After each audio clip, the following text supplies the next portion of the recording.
Welcome to EPG Pathshala. This module will discuss photochemical smoke and classical smoke or London smoke. The smoke, which is made of two words, smoke plus fog, is basically an urban phenomenon, and this is one of the worst pollution phenomena. There are two kinds of smoke, London or classical smoke and photochemical smoke or Los Angeles smoke.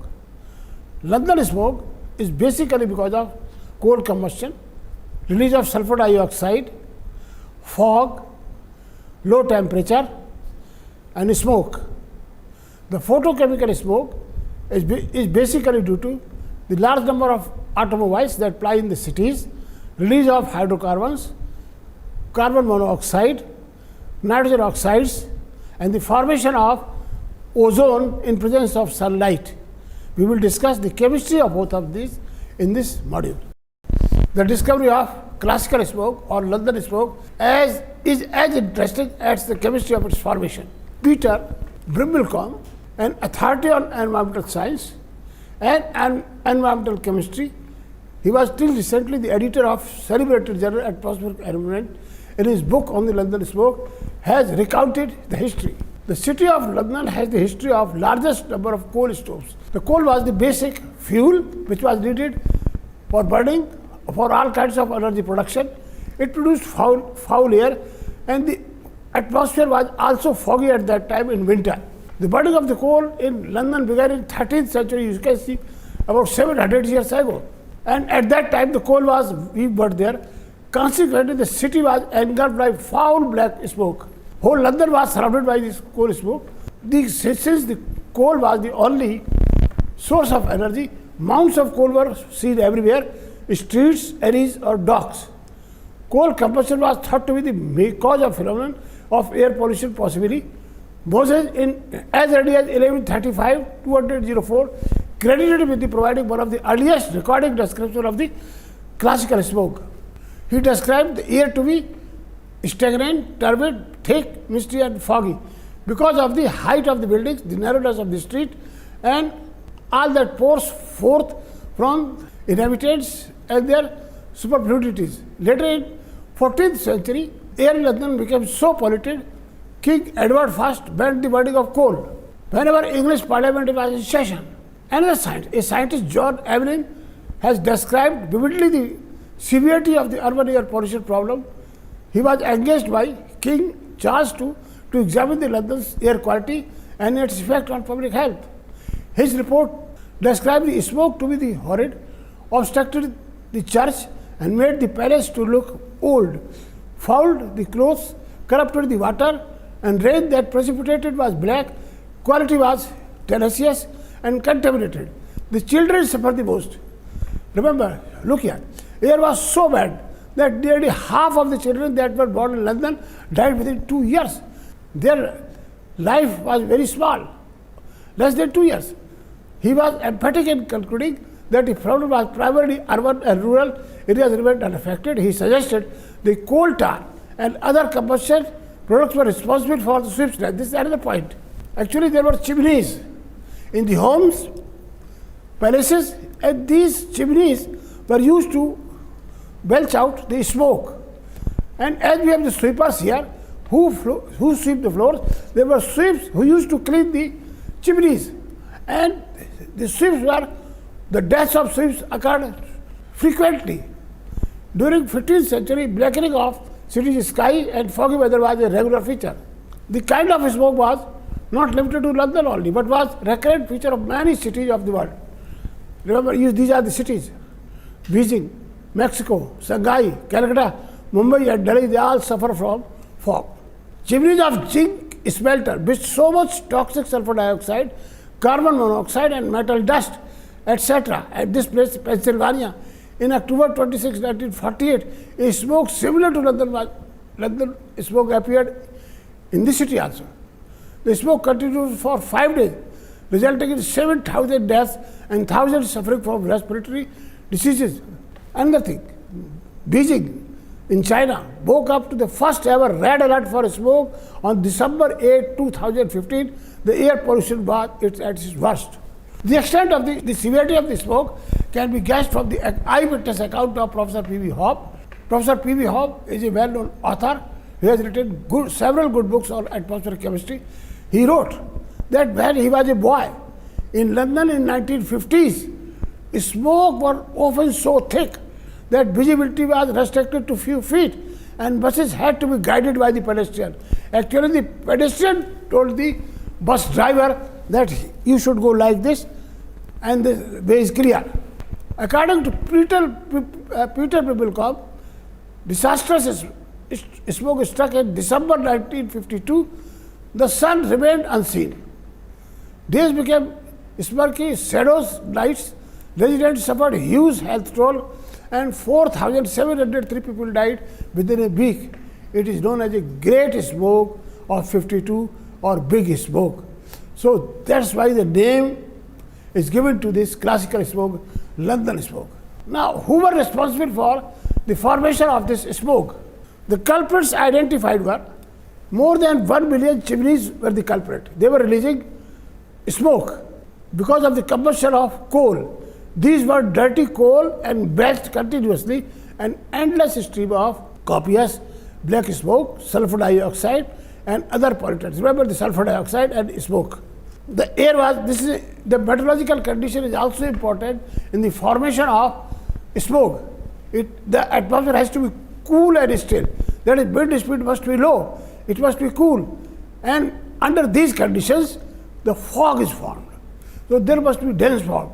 These meteorological conditions did not allow the dispersal of pollutants, which remained confined to the city. Since these were heavier, these fell down to the ground and reduced the visibility. This disastrous situation continued for about a week. This classical smoke occurs when there is sulfur dioxide, there is smoke, there are other pollutants, and most important, there must be the atmosphere must be cool and there must be dense fog. Another thing, the wind speed must be low. It must be stable. The air almost not moving. Then the pollutants which are there, they will not be allowed to move out from the city. They will remain confined. And this leads to a disastrous situation. December 5, 1952, that is the history of that particular day when the London smoke or classical smoke struck. December 5, 1952, had a clear sky in the London city. Wind speed was low, air near the ground was moist. That will lead to the formation of fog. These conditions were suitable for the fog formation. When the moist air descended, came down, it touched the cold ground, water vapors cooled to dew point, and condensation occurred and dense fog formed. There was temperature inversion of 100 to 100 meter, means above 100 meter height, the temperature was higher than at the lower level. So this inversion acted as a lid. This did not allow the dispersion of the upward distribution of the pollutants. In the atmosphere below the inversion point for more than 1 billion chimneys emitted the smoke along with sulfur dioxide, smoke particles, fluorine compounds, carbon dioxide, SO2, and SO2 changed into sulfuric acid by chemical reaction. Now, what was the reason? Whereas the government failed to recognize the reason for smoke. What was the reason for smoke? The government could not come a conclusion. But public could see that the real reason for smoke formation first and blamed the burning of dirty coal as the reason for the grim catastrophic situation. But the government was in dilemma. The government of the day was on its grim economic reality under the garb of arguments that an enormous number of broad economic consideration has to be taken into account. If they stop the combustion of coal, what would happen to coal mines? From where the energy will come, the industry will suffer, there will be less taxes for the government. It tried to scuttle the issue by permitting the issuance of smoke masks and appointing a committee. Ultimately, in 1954, the committee came out with a recommendation. And in 1956, a new law came into the force which mandated reduction in coal burning. So this was done to control the formation of classical smoke. Now, I discussed the chemistry of London smoke. The basic features of smoke formation are as follows. Fuel combustion. when the combustion of fuel takes place, which is basically carbonaceous made of carbon, the carbon is oxidized to CO2.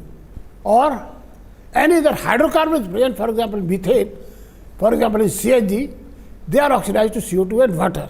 This happens when the complete combustion takes place. Okay? But sometimes there is not enough oxygen, then this carbon monoxide is formed and released, which is toxic. The same thing happens with methane also or other hydrocarbons. If oxygen is less than required, in complete combustion and CO is released. When oxygen is much less, very small amount of oxygen, then what happens? Combustion takes place and carbon solid in the form of smoke is released. So this explains the formation of huge amount of smoke in classical smoke. Under the conditions of relatively low oxygen and low temperature, the pyrolysis of fuels may occur, leading to the formation of decomposition products. In organic chemistry, the pyrolysis means heating something in absence of oxygen.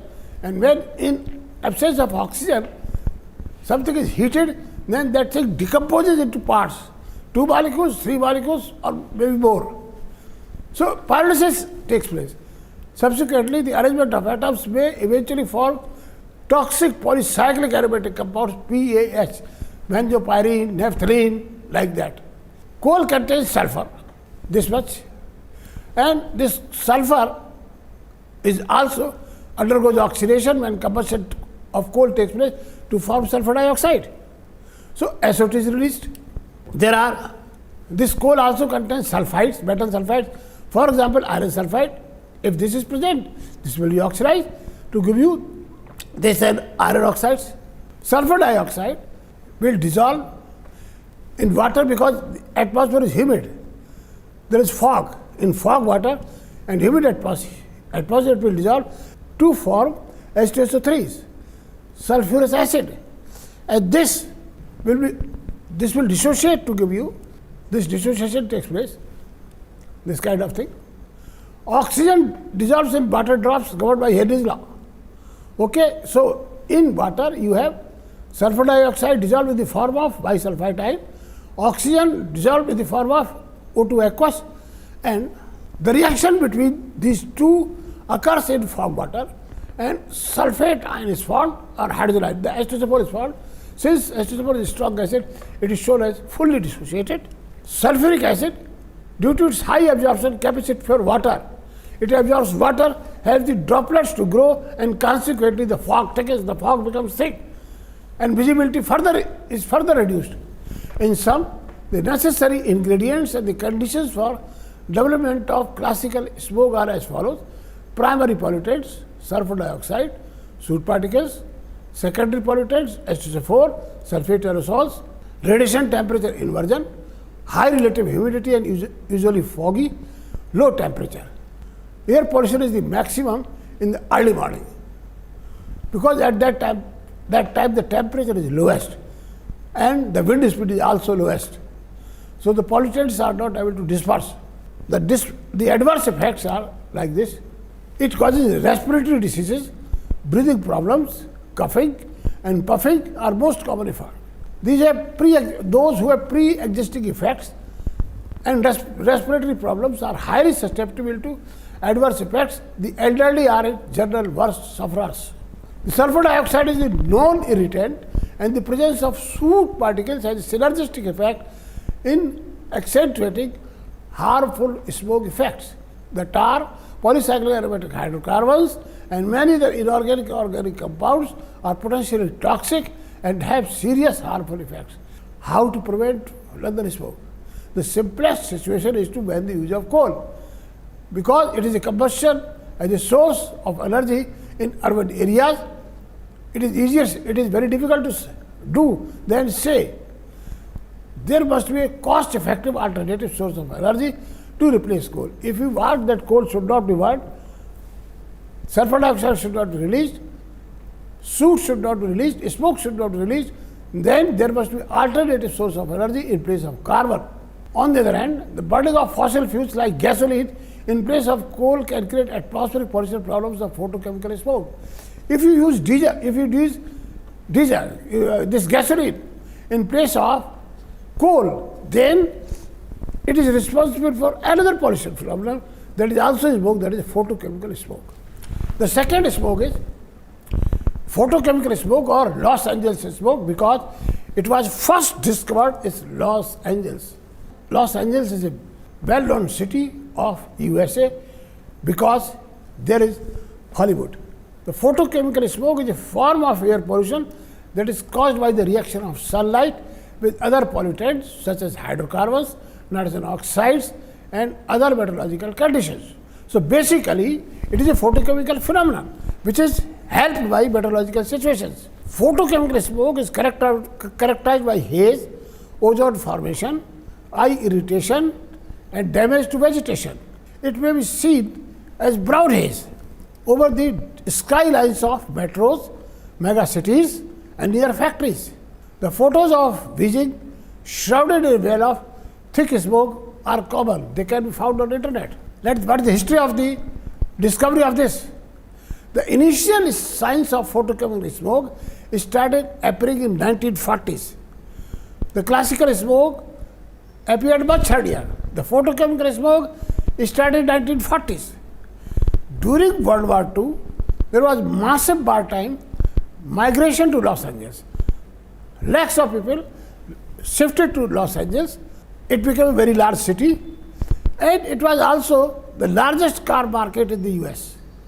There was tremendous industrial activity, huge influx of cars, more than 1 million cars plied in the city at that time. Diesel buses have also started in 1940. Automobiles and the industry spewed the smoke, readily smoke, belched the smoke, released the smoke continuously. The city started witnessing the smaller bouts of smoke, smaller incidences of fog, the photochemical smoke. However, the disastrous big smoke, that is biggest photochemical smoke, occurred on July 26, 1943. Remember, it occurred in July 26, 1943. It was the wartime of World War II, and the people of Los Angeles said that Japanese have bombed our city. Later on, it was found that attackers were not Japanese outsiders, but their own vehicles and factories. After the first attack in 1943, Southern California Gas Company's plant, which manufactured butadiene, an ingredient in synthetic rubber, was held responsible for the source of thick cloud without any experimental evidence. The government said that this factory is responsible. The factory was temporarily shut down, but it has no effect. There was no improvement in air pollution and smoke. By 1950s, scientists identified that the cars that Californians loved to be real culprit. The fumes that were cars spewed were a real reason for the smoke problem. So ultimately, it was discovered that it was not the factory, but the cars that released huge amount of emissions. This is a scientist, Harry Smith, a chemist at the California Institute of Technology, solved the smoke mystery. He identified ozone to be the main source of haze. The partially unwanted exhaust from automobiles and hydrocarbons in sunlight reacted to form ozone. Interestingly, the public so enamored of cars at that first did not believe it, because people love to have car and they did not want that something should happen to car, and they are deprived of flying cars. Ultimately, the scientific evidence became so overwhelming and strong that the people had to believe in, and government has to believe, in 1950s and 1960s, parts of the Los Angeles witnessed thick smoke up to 200 days a year. You can imagine. If there is a thick smoke, there is a photochemical smoke, 200 days out of 365 days in a year. This was something shocking. Because of this brown and orange haze, the mountains around Los Angeles were hardly visible. Now, how it is formed? The primary precursors which are primarily responsible for it are NOx, NON, NO2 and volatile organic compounds. At the high temperature, N2 and O2 combine to form NO. This reaction is important only when the temperature is high, not at low temperature. In addition, there are natural sources of nitrogen oxides also, just lightning, microbial process, etc.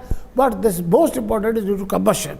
The secondary precursors, they are the ozone, PAN, peroxyacetyl nitrate, organics, acids and aerosols. What happens? The basic reaction is this. The photodissociation of nitrogen dioxide by this light occurs and ground state oxygen atom is formed. This oxygen atom reacts with oxygen to form ozone. This is photochemical reaction and this is thermal reaction. This does not need any radiation. Ozone that is formed oxidizes NO to NO2.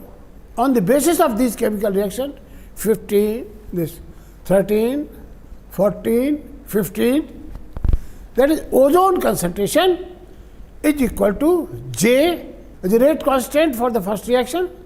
This is a factor, or this is dependent on the intensity of radiation, NO2 concentration, rate constant K3 of this reaction, and concentration of NO. Basically, O3's concentration is proportional to NO2 upon NO. This is an important point. The reaction 13 and 15 cannot explain the observed high ozone concentration in smoke. Therefore, to account for high concentration in smoke, there must be a big source of NO2 because it must increase and this must decrease. How it happens? The BOCs were found to be involved in oxidizing NO into NO2 and to raise this ratio and increase the concentration of ozone. Now, this is the figure which shows the diurnal variation. Diurnal variation is known as the variation during daytime from morning to night. This is morning, this evening, how the concentration of various species vary. This is NO. In the morning it is high. As the day increases, solar intensity increases, its concentration decreases, more of NO2 is formed. These are non-methane hydrocarbons. They are released by automobiles. They convert into aldehydes, and this is the oxidate ozone is formed. What is most important, when ozone is high, these are their NO and NO2 are small. It means they are being oxidized. This oxidizing there. Photodissociation of ozone generates singlet oxygen. This over D. This reacts with water to form OH, hydroxyl radical, most important radical, very reactive radical, and source of removal of most of the pollutants from the atmosphere. This reacts with hydrocarbon. This RS, for example, methane. This removes OH reacts by removing a hydrogen atom. So H2O, and this is R is a radical. This radical reacts with oxygen to form RO2. This is the key reaction in BOC, volatile organic compound oxidation cycle, converts NO into NO2 because, as pointed out earlier, ozone concentration, which is the most important oxidant for photochemical smoke, depends upon this ratio. If NO2 is high and NO is less, then more of ozone will be formed. So BOC converts NO into NO2 and raises the ratio NO2 upon NO. This is the pathway. And olefin for unsaturated hydrocarbon. For example, 2-butene reacts like this with OH radical. It adds, forms a radical. Then O2 adds, then this compound. This compound is reacted with NO. NO is oxidized, NO2, and you find aldehyde and alcohol. So aldehydes are formed, they are irritant. They are formed and they are toxic. This is an example of reaction with a formaldehyde. Another pollutant, carbon monoxide, is generated by partial oxidation of carbon. Because automobiles, the petrol or diesel undergoes combustion and carbon monoxide is also released. This carbon monoxide reacts with OH radicals to form hydrogen atom, and hydrogen atom reacts with O2 to form HO2, and this HO2 oxidizes NO into NO2. How the ozone concentration changes? The spatial and temporal variation of ozone is shown in figure 1, where the change in concentrations of volatile organic compounds, ozone, NO and NO2 is also shown, and their interrelationship, interdependence on one each other can be easily seen there from figure 1. Now, the most toxic substance that is present in photochemical smoke is peroxyacetyl nitrate, or this is known as PAN, PAN. This is the general formula of PAN. R can be another radical also, not necessarily CH3, it can be another radical also. Look at the structure here. This is carbon group and this is peroxide linkage and this is nitrite. How PAN is formed? Look here. Starting with alkene, propene, this it is formed. First aldehyde is formed. In this case also aldehyde is formed, and then aldehyde reacts with OH radical to form CH3CO. CH3CO reacts with O2 to form this, and then NO2 reacts with this compound. This is PAN. Likewise, from acetone, the formation of PAN from acetone can also be shown. The metallurgical and topological factors in photochemical smoke formation, these are densely populated area, high traffic density and congestion. Congestion means the wind speed must be low. Everything that is released in the atmosphere remains confined there. Sunny weather, there must be light. If there is no light, there will be no photochemical reaction. Cool and low wind speed, stagnant and stable meteorological conditions, they will lead to the formation of fog and temperature inversion. If at certain height of 100 or 200 meters, the temperature starts rising instead of decreasing, then that will act as a lead and will not allow the dispersion of the pollutants. So, in addition to chemistry, the topography, the metallurgical conditions of definite kind are required for the formation of photochemical smoke. These are the control measures. NOx must be reduced by using catalytic converters. VOCs must be reduced. Reduction in solvent evaporation. Exhaust emissions. Stringent legal limits on emission of NOx, carbon dioxide and sulfur dioxide in smoke must be there if one wants to control photochemical smoke. Harmful effect. The photochemical smoke, this is most dangerous effect on vegetation. The constituents of photochemical smoke, NOx, ozone and PAN, harm plants by reducing photosynthesis. Human health contributes to damage to lungs and heart and disease resistant to infection. VOCs cause eye irritation, respiratory disease. Some VOCs are carcinogenic. PAN causes eye irritation and activate respiratory problems. Ozone induces coughing, wheezing, eye irritation, asthma and other respiratory problems. In this module on classical and photochemical smoke, you learnt about the formation of both smokes, their history and chemistry.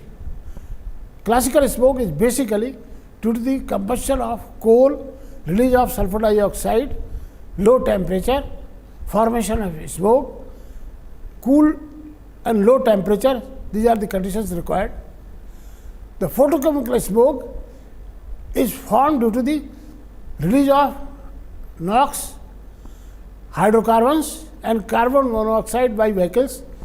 The necessary other gradients are, it must have, temperature must be low, but there must be sunlight for photochemical reactions to occur, and one of the most dangerous compounds that is formed in photochemical smoke is PAN, peroxyacetyl nitrate. It is very toxic to plants and humans. And another important and most toxic substance that photochemical smoke is formed is ozone. Ozone is an oxidant and it is harmful to human health and many other things. Thank you.